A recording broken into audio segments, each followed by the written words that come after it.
What's going on, guys? JSGC here, and we are here for another episode of Manchester City latest news, going over everything that's happened in the past week with Manchester City news. Very interesting on this one, so please do bear with me. We've got quite a bit to get through, so I'm going to crack on with it. We'll go first up, we're talking about Aymeric Laporte. He has been nominated for the Premier League Player of the Month for April. Well done to Aymeric. City have kept numerous amounts of clean sheets. He likes to start every single Premier League game. He's had a great season. He's had a great month for April, and so it's fully deserved for Aymeric. Now we're going to move on to Pablo Zabaleta. If you remember me a few episodes back, I was speaking. Pablo Zabaleta had been approached by Manchester City to join the coaching staff.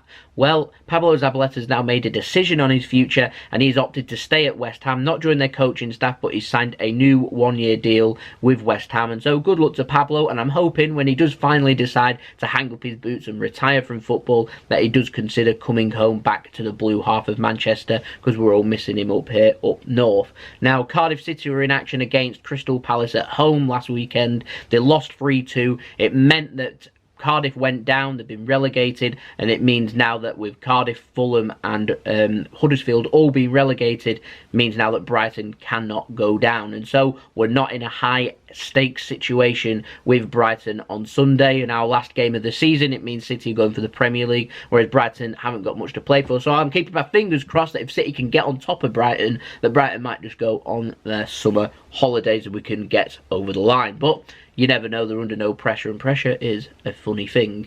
Now, Manchester City's women's team were in action last weekend. They were at Wembley for the Women's FA Cup final up against West Ham's women's team, and Manchester City's women's team ended up winning 3-0. Tremendous performance, well done to all the ladies there. Great result, and great for them to pick up the Women's FA Cup too. Now, Liverpool were also in action last weekend. They were at St James's Park in their very niggly, difficult away match against Newcastle United, and ended up coming out the other end smelling of roses after a 3-2 victory. Went ahead 3 times, they got pegged back twice, and an Origi header which ended up hitting Lascelles, ended up going into the back of the net after a controversial Fabinho potential dive, possibly maybe, ended up winning Liverpool the game. But it meant that Man City throughout Sunday and Monday were thinking that they had to win another game, which has been going on since the end of January, and it's been going on so much it is absolutely ridiculous. But City were in action against Leicester, and holy moly, Vincent Kompany wonder strike on the 70th minute meant Manchester City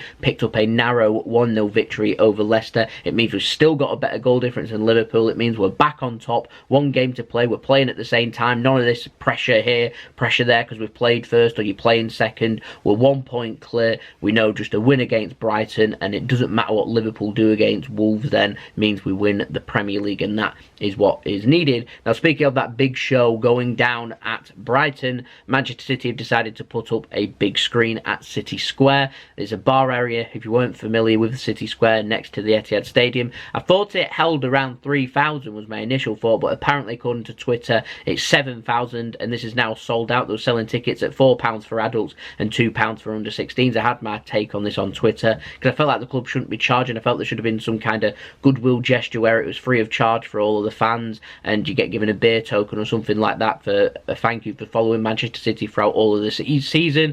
But yeah, there we go. I've already had my say on that. But the event's now sold out, and apparently it is 7,000. But if you are wanting tickets, Man City did advise to keep checking the website, because like the FA Cup final, which is now sold out, you do have people giving returns to tickets or more tickets appearing.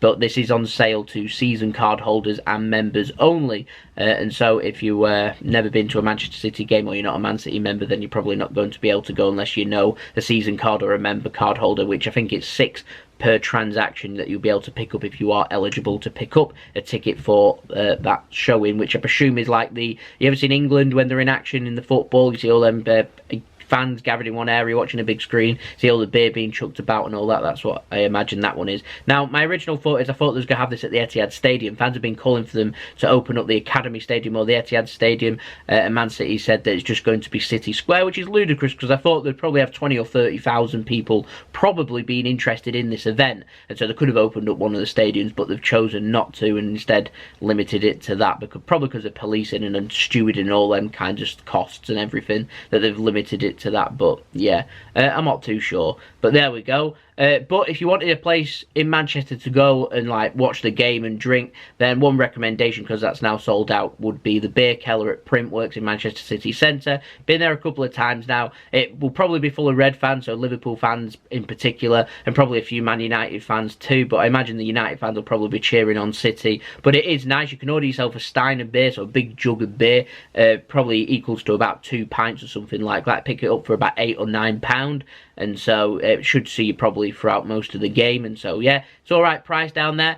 No, there's no service down there, so you're not going to be checking your phone or anything. It's just pure football down there. Good atmosphere down there too. And it is nice, particularly if City pick up the win. You'll see all the Liverpool fans walking out, and it is one of my favourite things to see. And so if you're interested, then my recommendation is the Beer Keller. Now, moving on, Pep Guardiola has won the Premier League Manager of the Month for April, so well done to Pep Guardiola. No real other choice really other than Jurgen Klopp, but Pep Guardiola obviously carries on picking up all the wins, so well done to him. And speaking of Pep Guardiola, he has also been nominated for the Premier League, very important Premier League, we'll put that in block capitals, Manager of the Year. And if we win the league, then he should win this, but it is a fan vote. So in my opinion, if City win the league, it should be him. If Liverpool win the league, then it should be Klopp. The others that have been voted for are Pochettino of Tottenham, and also Nuno, who's been nominated from Wolves, who've had a fantastic season too. And so I think you can vote. You just go to the Premier League website and follow the Manager of the Season. You'll be able to vote there if you want to go and vote for that one. You've also got the Premier League Player of the Season too on there. You can go and vote. There's a few City players that's been nominated. I think it's Bernardo Silva, Sergio Aguero and Raheem Sterling, which you can submit, which I think is done on the EA website. Now, Manchester City women's team, Nikita Paris, she's one of the she's the Women's Player of the Year. I think it's the PFA Women's Player of the Year, and she's had a wonderful season with Manchester City. She has decided that at the end of this season, which has come for the women's team, she is going to leave Manchester City as her contract is up, which is a huge shame as she is a great player. But good luck to Nikita on wherever she ends up going to her next club after Manchester City. Now, Michael Oliver, he has been appointed the referee for the Brighton game, so I'd love to know your reactions to that in the comments below. Are you happy with that? He was, of course, in charge of the Manchester City versus Tottenham game a couple of weeks ago in the Premier League in Man City's hard-fought 1-0 victory thanks to an early Phil Foden header. Love to know your thoughts on that in the comments below. And last but not least, we'll mention the Man City's women's team quite a bit in this video. We're going to mention them one more time. It is their end of season after all. And 8 Manchester City women's players have been called up to the Lioness, the England's Lioness team, for the upcoming Women's World Cup this summer. 8 players, that's incredible, isn't it? So good luck to every single one of them at this year's Women's World Cup. So there we go, that's been the video. I hope you enjoyed this video. If you enjoyed this video, make sure you press the thumbs up button so I know you enjoyed this video. I'd like to know your thoughts in the comments below. In particular, what's your opinion on Michael Oliver being appointed the referee for that Brighton game? If you're interested, make sure you do subscribe, press the red button and press the bell and put your push notifications on. We're aiming for 3,000 subscribers. We're so close to 2,700 subscribers, so if we can hit that before we hit the weekend, then that would be absolutely superb. Thank you everyone that has subscribed and helped supporting my channel between me starting this channel and now. If you want to go and follow me on social media, links to my Twitter and Instagram are in description below. I'm also going to pop them up